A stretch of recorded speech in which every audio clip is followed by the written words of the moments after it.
Au milieu des fantômes, épisode 1.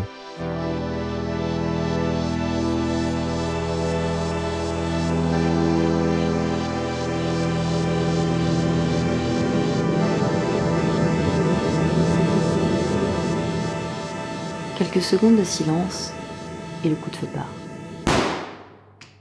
Moins assourdissant qu'elle ne l'avait imaginé. Moins crispant aussi. Mais laissons cela pour la fin de l'histoire.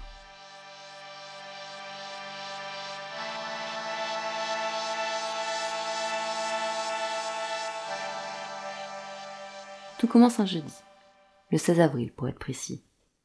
À 13h, Elia entre dans le commissariat, puis dans le bureau de l'inspecteur Gus Amundsen, un ancien collègue.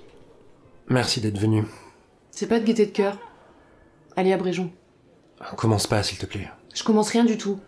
Traverser le poulailler et dévisager comme une revenante, si tu crois que c'est agréable. Puis une convocation, tu parles d'un rencard. C'est pas une convocation, mais effectivement, c'est pas une bonne nouvelle. Quelle surprise. Qui est mort ? Au moment où elle se montre cynique, Elia ne sait pas qu'il s'agit de son ex-mari. Un journaliste. J'en ai soupé, des journalistes. Bordel! Tu me facilites pas la tâche, hein. Eh ben vas-y, crache-la ta pastille. Gus ne répond pas. Il la regarde, agacé par son comportement, emmerdé par l'annonce qu'il a à faire, attendri par cet ami qu'il n'a pas vu depuis presque 3 ans. Te fatigue pas, va. J'ai compris. Je suis désolé, Elia. Elle s'allume une cigarette. Non, on n'a plus le droit. Qu'est-ce qui lui est arrivé ? Il a été assassiné. En quoi ça me regarde ? Tu aurais préféré la prendre dans un canard ? De toute façon, il y a enquête. Je dois interroger les proches. Les proches ? J'ai plus revu ce truc depuis des lustres. Gus prend un carnet et un stylo. Plus de contact depuis le divorce ? Ah oui, c'est carrément un interrogatoire. Bordel! Tu peux te montrer coopératif 2 secondes ? Elle rit, moqueuse. En fait, tu m'as manqué. Elle avait 22 ans quand elle est entrée dans la police. Lui venait déjà d'y passer 15 années. Elle avait un jour débarqué dans son bureau, sans frapper, clope au bec, un rapport à la main.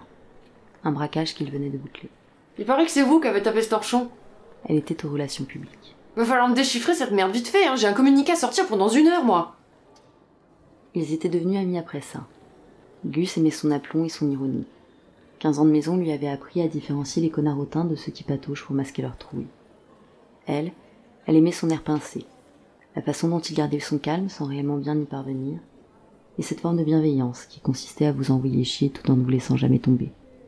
De caractère assez merdique en somme. Et t'as une piste ou quelque chose ? La scène était nette.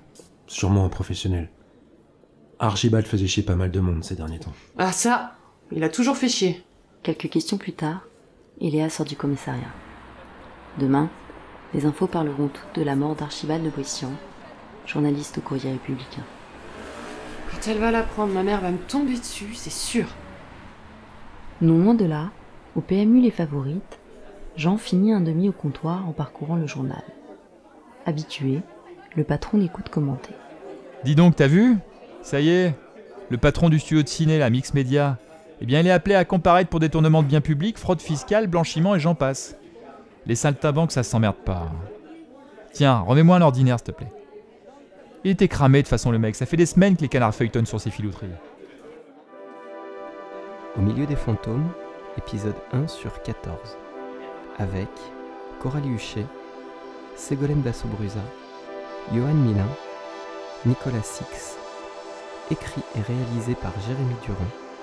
Musique par Olivier Gonor. Moyen de production, JD Carré.